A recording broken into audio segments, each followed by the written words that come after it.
Hi guys, welcome back. I'm so excited to do another guided reading lesson with you guys. So what we're going to do is we're going to do a word work lesson just like we always do. We're going to do a making big words lesson, and it should be pretty quick and easy. And then we're going to go into our book just like we normally do. And our book that we're going to read this week is called Quack the Brave Duck, and we're going to really talk about the character Quack and his feelings throughout the story. And then we're also going to make sure that we learn and practice a big vocab word that is going to be in our book too, okay? So we'll do all of those things. Go ahead and get yourself ready. Get comfortable. Make sure you have something to drink if you want, and we'll go ahead and get ready for our lesson. All right, guys, so let's go ahead and get ready for our our making a big word lesson. And it's going to be really quick. We're only going to do a couple of words, but go ahead and make sure that you get all of these letters ready. You shouldn't need any more than this, just these letters, okay? And then once you have these letters ready to go, then go ahead and press play.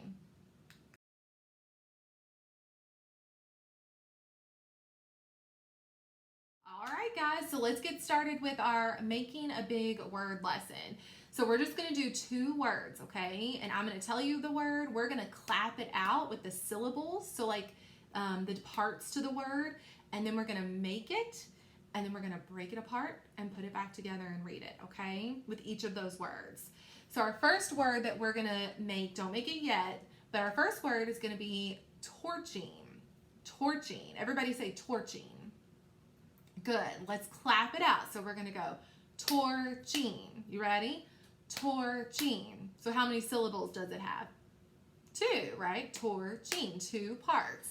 So now I want you to make the word torching. So if you need to, press the pause button, make your word torching, and then go ahead and press play. And you're going to use some of the letters, not all of them, but some of the letters that we have right here in front of us, okay? All right, go ahead and press pause and make the word torching.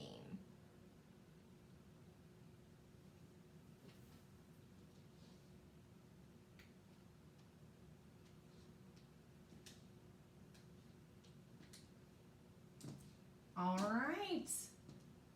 So let's take a look at, we have t or ch ing. We have a lot of hunks and chunks in this word, you guys. So we have our OR, or, hunk and chunk. We have our CH, ch, and then we have our ING, ing. So this word is made up of a lot of hunks and chunks, right? All right, so hopefully you have torching, right? And then what we're going to do is we're going to break it apart. But remember, we're going to break it apart at the vowel, just like we do when we do our breaking words lessons. So we're going to break it apart at the vowel. The first vowel we see is that O. So I'm going to break that off, and then I'm going to break off the ending to the word ending, okay? So go ahead and do that on yours. Break the word apart at the vowel and then the ending. If you need to, press the pause button. All right, I'm going to point to the different parts, and you guys are going to read it with me, okay? You ready? Let's say these parts. T, orch, ing. Let's do it again. You ready? T, orch, ing. All right, now put it back together. And then let's finger sweep and read it. You ready? Torching. Very good, you guys. All right, we're going to do one more word, okay? All right, so remember, don't make it yet. I'm going to tell you the word. We're going to clap it out, and then we'll make the word, okay? Our next word is scorching. Scorching. So let's clap that out. You ready? Scorching. So how many syllables does it have? 2. Let's do it one more time. You ready? Scorching. Very good. 2 syllables. All right, so now press the pause button if you need to, and let's see if we can make the word scorching. And it should be a little bit easier because you already have a lot of it made. You just got to change the beginning sound. So see if you can do that real quick.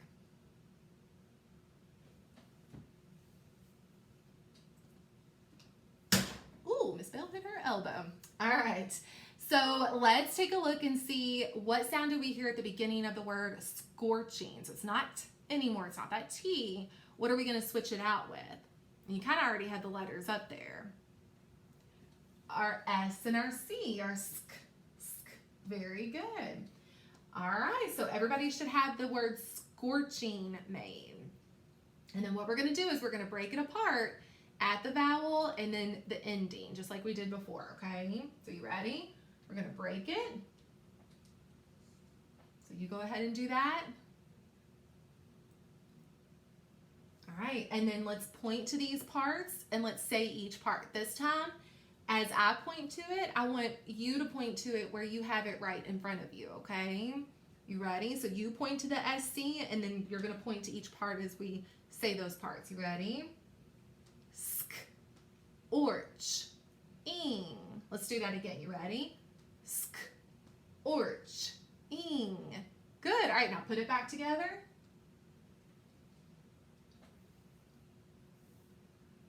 All right, and then let's finger sweep and read it. You ready? Scorching. Very good, you guys. So the whole reason that we're doing these make a big word and kind of breaking the word apart too is because it helps us see those words, those bigger words, in chunks instead of having to stretch out each sound individually. Because if we do that, then it's going to be harder to figure out those bigger words. So anytime you see a bigger word like this, in your head, kind of look for the parts that you see, like sk, orch, ing, and then that's going to help you sound out those words. All right? All right, quick and easy today with our making word, not making words, our word work. So now let's go ahead and take a break because I've forgotten to put that in our lessons the last couple of weeks. So I'm going to do that. You can take a break and then we'll get started with our book.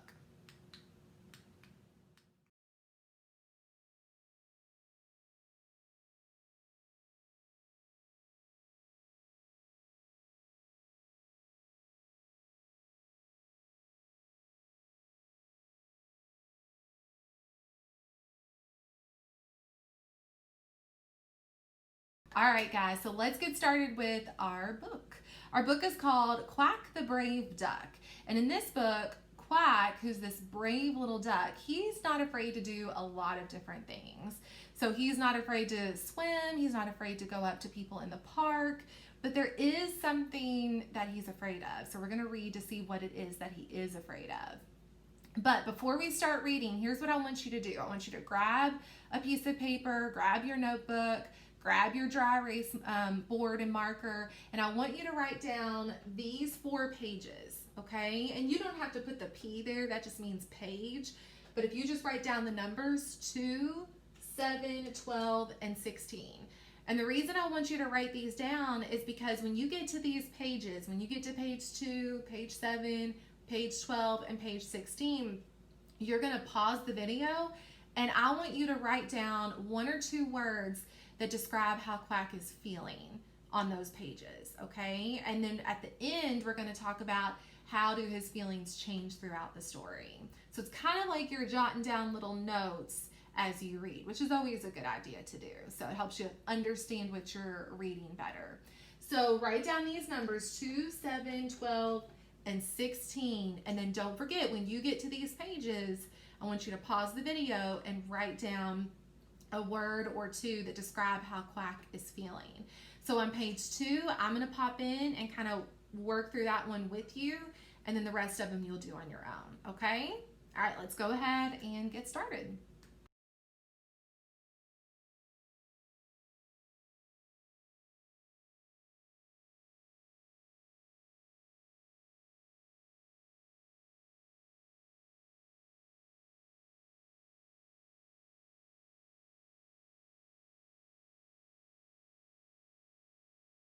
All right, so we're going to talk about just a couple of things on these 2 pages, and then I'm going to let you read the rest of the book without me popping up and interrupting you, okay? All right, the first thing I want to talk about is your vocabulary word that you're going to do this week. And you're going to find it throughout the book. It's actually in our title. So our vocabulary word that we're working with is the word brave. And so if you notice on this page does a really good job in the text of telling us what that word means. We just have to kind of keep reading, and it kind of tells us what the word brave means. And remember, that's called what? Context clues, right? So sometimes they may not just come right out and tell you what a word means. Sometimes you have to use the picture, or you have to keep reading through the text to see if you can figure it out. So let's do that. So we see the word brave right here. And if I keep reading that whole page, it really tells me what that word means. So if I read, Quack was a very brave duck. Everyone said so. Quack was never afraid. So right there, that means being brave means that you're never what? Afraid. So if I just keep reading the text, it tells me what that word means. So I kind of helped you with this one in this vocabulary word, but you're going to go back to Seesaw after you're done watching the lesson, and you're going to fill in your vocab organizer and tell me what that word means. You're going to draw a picture of it. You're going to tell me what the definition is. So what does the word brave mean? You're going to put it in a sentence, and then you're going to give me either synonyms, so words that mean the same thing, or examples of being brave, okay? Like words that are examples of being brave. So that's your vocab word, okay? The other thing I wanted to talk about is look on page 2 and looking at the picture and reading the text. What's a word that we could use to describe how Quack feels at the beginning of the story? What do you guys think? I'll give you a hint. We just said it. What's our vocab word? Brave. That's right. I mean, look at him. The other ducklings are all huddled up against Mother Duck, and he's out in the water, and it even says that he's brave. So I think a good word to use on how he feels at the beginning of the story is that he feels really brave, right? He's not afraid to do things. So next to the number 2, I want you to go ahead and write the word brave. Okay? So we did this one together, but the other 3, page 7, page 12, and page 16, you're going to do on your own, okay? So don't forget to stop on those pages and kind of look and see how does Quack feel, because we're going to talk about how his feelings change throughout the story, all right? All right, enjoy the rest of the book.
All right, guys. So what we're going to do is, first of all, I hope you enjoyed the book. I hope you enjoyed reading the rest of the story.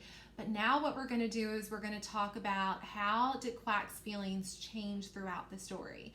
So hopefully you remember to stop at these pages and kind of jot down a word or two that you think we could use to describe how Quack was feeling on those pages. And then what we're going to do is we're going to take these words and we're going to put them into a graphic organizer. So it's going to kind of help us when we go to write about how our character felt, okay? And we're going to kind of work through all of this together. You're going to do some of it on your own, but we'll do a lot of it together, okay? So make sure that you have this page or your board wherever you wrote these numbers, and then make sure that you have a notebook and a pencil close by for your writing, because we're going to work through that together. So if you don't have that, press pause, go grab it, and then come back and press play, okay? All right, so let's talk about how Quack felt throughout the story. So we did page 2 together. We knew he felt brave because it said he felt brave. It said he wasn't afraid to do anything. He went out in the water when his brothers and sisters were quivering and scared by their mother. But he was brave, wasn't he? But if we keep reading and we look at page 7, then does his feelings change? Do his feelings change when we get to page 7? They really didn't, did they? So the brothers and sisters, they were afraid to go in the forest. But was Quack afraid to go into the forest? He wasn't. So really, when we got to page 7, we could still say that he still felt what? Brave. Good. Now, if you wrote a different word down, that's okay. Keep your word unless it means something different than brave. Now, if you wrote something else and it still kind of means the same thing as brave, then that's fine. But we know that he wasn't afraid to go in the forest, and that was on page 7. So then when we got to page 12, how did Quack feel? When he had to go to school, he started to feel what? He felt scared, yeah, or afraid. You could say either one of those. So I'm gonna write down scared next to page 12, but you might have a different word that means scared or afraid, and that's okay. But then when we got to the end of the book to page 16, how did he feel at the end of the story? He felt brave again, didn't he? Very good. So make sure that you have these words written down, and you can press the pause button if you need to. So press pause and write these down if you need to, or if you need to change anything. But if you don't, then we'll just keep going, okay? All right, so let me show you what I did. I already did my graphic organizer. So let me see if I can make my thing go up a little bit so you guys can see the top of my paper. So what I did is I took these words and I put them into a graphic organizer. So I made this beginning, there we go. I made this beginning, middle, and end graphic organizer. So let me make it to where you guys can see it a little bit better. So beginning, middle, and end. And I took our words that we wrote down and I plugged them into our graphic organizer. And so page 2 and page 7, those were both still at the beginning of the story. So at the beginning, he felt what? Brave. Good. In the middle part of the story, he felt what? Scared. And at the end of the story, he felt what again? Brave. Good. Now you do not have to write this down, okay? So don't worry about, you can if it's going to help you, but don't feel like you have to make this graphic organizer. You can just kind of look up here at mine to kind of help you, because we're going to work through this together. So let me grab some markers. So what we're going to do is we're going to write some sentences about how Quack felt throughout the story. But the biggest thing is that you're going to tell me, why did he feel that way? So I'm going to kind of give you a sentence stem. So remember how a couple of months ago when we would do our whole group meeting, I would kind of start the sentence for you and you would finish it? Well, it's kind of what we're going to do today. You're going to fill in the blanks, but I'm going to at least help you with that sentence and what it should look like and sound like, okay? All right, so grab your pencil, grab your notebook, and let's go ahead and get started, okay? All right, so we're going to write a 1. So this is our first sentence. We're going to write how he felt in the beginning. So my sentence stem is going to say, in the beginning, Quack felt blank because blank. And you're going to tell me how he felt and why, okay? So we're going to write in the beginning, I'm going to put a comma there, Quack felt blank because, and then I'm going to explain why he felt that way, okay? And then make sure I have my period at the end. So if you need to, go ahead and press the pause button so you can copy this sentence stem down. But make sure you leave space for your word right here. When you copy it, don't write the line, okay? Just leave some space for you to write that word, but you don't need to draw the line on either one of these, okay? Just leave some space for you to write. All right, go ahead and press pause and make sure you write this sentence down. All right, so let's talk about our sentence stem for the middle part of the story. So we're gonna write a 2 for our second sentence. So we're gonna say in the middle, Quack felt blank because. So we're gonna write in the middle, Quack felt blank because, and then a period at the end. So go ahead, and we're gonna put a comma here too after the word middle. So go ahead and pause the video if you need to, and you can copy down our second sentence. And remember, don't draw the blanks, just leave a space for you to write those words. All right, let's get started with our third sentence. So our third sentence is going to kind of wrap up our writing and tell how Quack felt at the end of the story. So we're going to say, we're going to write a 3 because this is our third sentence, and we're going to say at the end, Quack felt blank because blank. And then we're going to put a period at the end. And then I'm going to put a period after the word end to, or not period, a comma after the word end. So what I want you to do is go ahead and press the pause button and make sure you have all of these sentence stems written so that you can fill in the blanks once we're finished, okay? So if you need to, press the pause button. All right, so one last thing. Hopefully now you have these sentence stems written and you're ready to fill in those blanks and tell me how Quack felt throughout the story. But I want to know, why are we doing this? Why are we talking about, writing about Quack and his feelings? Why do you think?